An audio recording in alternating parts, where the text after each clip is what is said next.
Have you ever walked into an argument feeling confident, and walked out thinking, how did I lose that? Or worse, you knew you were wrong, but still wanted to win. Don't worry, you're not a bad person. You're just human. And today, I'm going to show you how to win almost any argument, even when you're wrong. Now, relax. This is not about lying, shouting, or becoming that annoying person everyone avoids at family dinners. This is about understanding how arguments really work. Because, spoiler alert, arguments are rarely about facts. They're about feelings, timing, and ego. Let's get into it. First rule you must understand. Winning an argument has very little to do with being right. Think about it. Have you ever seen someone lose an argument even though they had facts, screenshots, proof, and maybe even Wikipedia open? Exactly.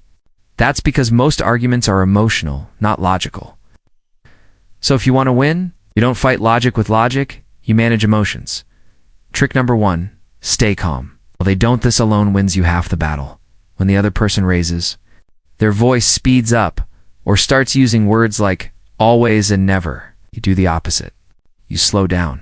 You lower your voice. You speak less. Example, someone says, "You never listened to me." Told you. That's not true. You're overreacting. Knew you. Calmly, okay. We what you mean. Suddenly they look like the emotional one. And you look reasonable. In arguments, the calmer person automatically looks smarter, even if they're not. Trick number 2, agree. This one feels illegal, but trust me, it works. Instead of fighting every point, agree with a small part of what they say. Say things like, "You might be right about that. I can see why you'd think that. That part makes sense." This confuses people. Why? Because they're ready for a fight, not cooperation.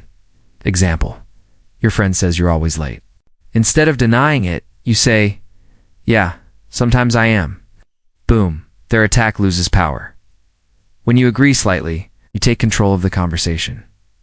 Trick number 3, ask questions instead of defending. Defending puts you in a weak position.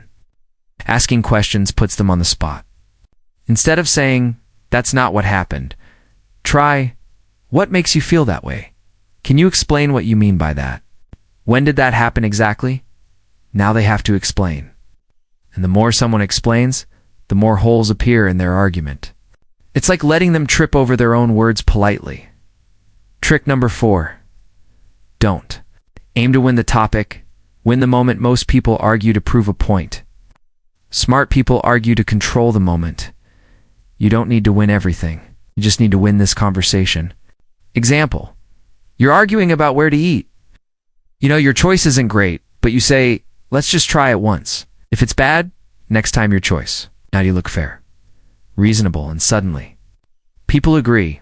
Winning isn't about domination. It's about making the other person feel safe agreeing with you. Trick number 5, use silence like a weapon. This is uncomfortable. It's extremely powerful. After you make a point, stop talking. No explaining. No filling the silence. Just wait. Silence makes people nervous. They start talking more. They reveal more. Soften. Example, you say, "I don't think that's fair." No. 9 times. 9 times out of 10, the other person will respond with, "Okay." Silence does what words can't. Trick number 6, change the frame, not the facts. If you can't win on facts, change how the facts are seen. Instead of arguing what happened, talk about why it matters. Example, instead of saying, "I wasn't wrong," say, "What's important is that we both want the same result." Now the argument shifts from blame to solution. And guess what? The person who controls the frame controls the outcome. The secret nobody tells you, here it is. The best way to win an argument is to make the other person feel like they won. Crazy, right? People feel heard, respected, and calm, they stop fighting. And when the fight stops, you've already won. So remember this. You don't need to shout. You don't need to insult. You don't need to be right. Stay calm. Agree a little. Ask questions. Use silence. Control the moment. Because arguments are not boxing matches. They're chess games. And now, you know how to play. Next time you're in an argument, try just one of these. You'll be surprised how fast the balance shifts. And if you walk away thinking, "Wow, that worked," welcome to the quiet power of winning without fighting.